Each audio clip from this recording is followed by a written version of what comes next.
Hello, welcome to this week's Market Carver. I am Andrew Thrasher, Portfolio Manager for Financial Enhancement Group. I'm joined by Zach Unger, Senior Analyst. We have a little bit less market focus today. We're going to be digging into some economic data and as well as checking in on earnings season as we we're about halfway through for Q3 reports. And that's where we're going to start today's Market Carver. So last week we had a big earnings week. A lot of the biggest companies in the world, excluding NVIDIA, had reported earnings. We got Google, Apple, Amazon, a lot of other retailers, some credit card companies. And so we got a really good look at how some of the biggest companies in the world shaped up for the third quarter of 2025. And one of the big themes so far is we're seeing a lot of companies beat expectations. You can see on this chart here, on the top part is the number of S&P 500 companies that are exceeding, surprising to the upside, what banks are estimating their earnings are going to come at. And so you can see we're at 64%, one of the highest levels, excluding the time as we came out of the COVID crash period. Part of the reason for that is something we've talked about throughout the year, and you're probably well versed in, is this has been a year of a lot of political announcements. We get tariffs, we get them taken away, we get them announced, we get them delayed. And so a lot of companies, as well as bank analysts, have a hard time projecting what estimates should be and how companies will do, not knowing what the picture will be for if they're going to have tariffs hit or not. And so that's part of the reason that we're seeing a lot of beats on the upside, is because we're starting to see that a lot of the tariffs didn't go into place, or they're not as toothy, shall I say, as we may have expected earlier on in the year. And we can see kind of a result of that as well, that we're seeing a lot of beats on the upside, which is a positive.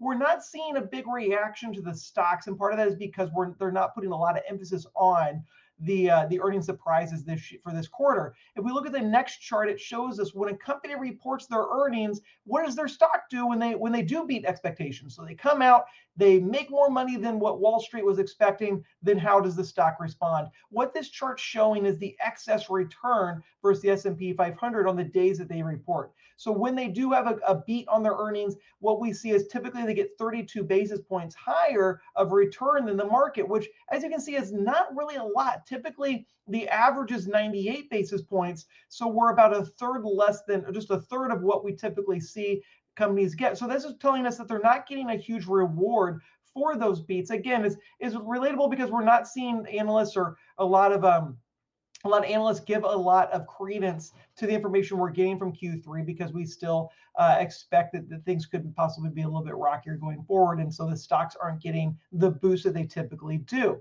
So again, we still have a lot of earnings left for this season. We're about halfway through at this point, roughly. But we are encouraged to see that we are seeing companies continue to have good earnings, good revenue numbers. Just a little unfortunate that we're not seeing necessarily the responsiveness on the upside as we typically do from the stock perspective, from the stock price movement perspective. All right, now we're going to shift things back over to Zach, who's going to give us an update on the labor market and what's going on the economic front. Yeah, so the labor market has been shaky with some of the data that's coming out, particularly in regards to some of the revisions that we saw earlier in the summer months. While hiring has been slower, what we hadn't seen was firing pick up. Recently, Amazon was the most recent to announce broad layoffs, anywhere from 10,000 to 30,000 employees. They joined other large notable names like Microsoft, Target, Starbucks, etc. in the layoff. And you can see from the chart on your screen there, we are now through 3 quarters at the highest layoff amount in a full year since 2020.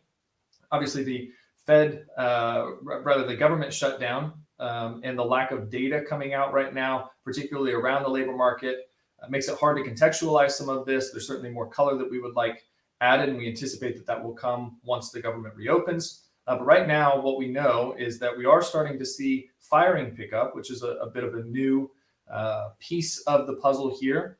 And individually, 10 to 30,000 or even more than that, when you add in the other companies that have announced layoffs, it's not much relative to the full U.S. employment landscape, but it can be indicative of a broader shift in the labor market should that trend persist, meaning what starts in, say, Seattle, for instance, a weakening of the labor market there can expand into other parts of the country and become much broader.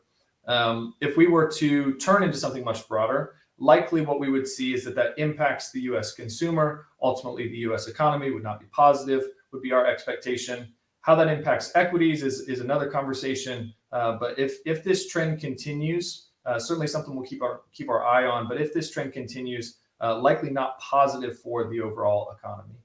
I thank you very much, Zach. So that's what we have for you this week's Market Carver. If you do have any questions or would like to meet with one of our advisors, please use the phone number on your screen, the QR code, or learn more at the URL, yourlifeafterwork.com. Thank you so much, and we'll be back next week with some more information that we'll share from our weekly allocation meeting that we think is important for you. Thank you.